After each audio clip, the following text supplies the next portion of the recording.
আউযু বিল্লাহি মিনাশ শাইতানির রাজিম। আসসালামু আলাইকুম ওয়া রাহমাতুল্লাহ। কোরআন জেনে সেই মতে যদি আমরা আমল করতে পারি তাহলে সেটি হবে সবচেয়ে বড় জিহাদের কাজ। কোরআন জানতে হবে, কোরআন জানার জন্য চেষ্টা করতে হবে, সাধনা করতে হবে। এই কোরআনের মাধ্যম দিয়ে মানুষের সাথে তর্ক করতে হবে এবং মানুষকে কোরআনের আয়াতের মাধ্যম দিয়ে তাদের কুমতবাদগুলি খণ্ডন করতে হবে। এটি হলো জিহাদান কাবীরা। কোরআনে 25 নম্বর সূরা আল ফুরকান, সত্য এবং মিথ্যার মাঝে পার্থক্য, এর 50, 51 এবং 52 আয়াতে আমরা দেখতে পাই। এখানে আল্লাহ রাব্বুল আলামিন বলছেন, ওয়ালাকাদ সাররাফনাহু বাইনাহুম লিয়াযাক্কারু ফাআবা আকসারুন নাসি ইল্লা কুফুরা ওয়ালাউ শি'না লাবা'আসনা ফি কুল্লি ক্বরিয়াতিন নাযীরা ফালা তুতি'ল কাফিরিন ওয়াজাহিদহুম বিহি জিহাদান কাবীরা। আমি তো মানুষের মধ্যে অনেক ভাগে বিভক্ত করেছি এই কোরআন।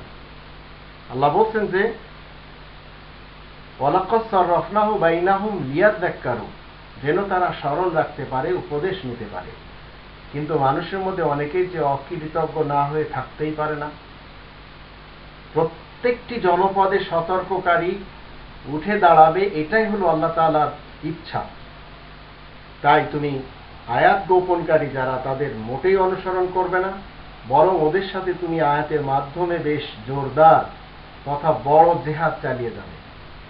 তো ফালা তুতিল কাফিরিন ওয়াজাহিদুম বিহি জিহাদান কাবীরা। যারা আয়াত গোপন করে নিজেদের পক্ষ থেকে বিভিন্ন ফলসফা ঝাড়ছে, এই ফলসফা যারা প্রচার করে যাচ্ছে, তাদের সাথে যদি আপনি সবচেয়ে বড় জিহাদ করতে চান তাহলে এই আয়াত জানতে হবে। প্রথমে আয়াত জানতে হবে, তারপরে সেই আয়াতের মাধ্যম দিয়ে তাদের ফলসফাকে খণ্ডন করতে হবে।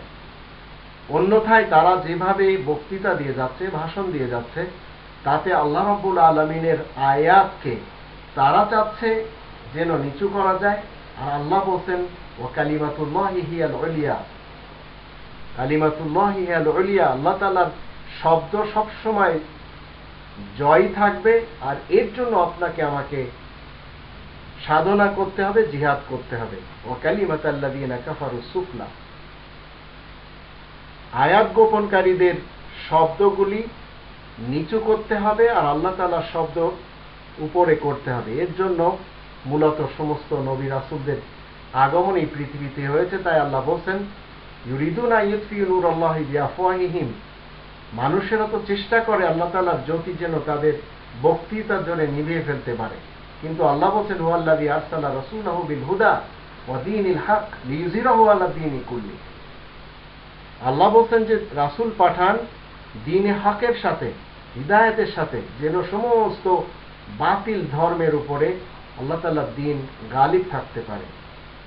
তো কোরআন প্রথমে আপনাকে জানতে হবে, সেই মতে আমল করতে হবে। এটি হলো সবচেয়ে বড় জিহাদ, জিহাদান কাবীরা।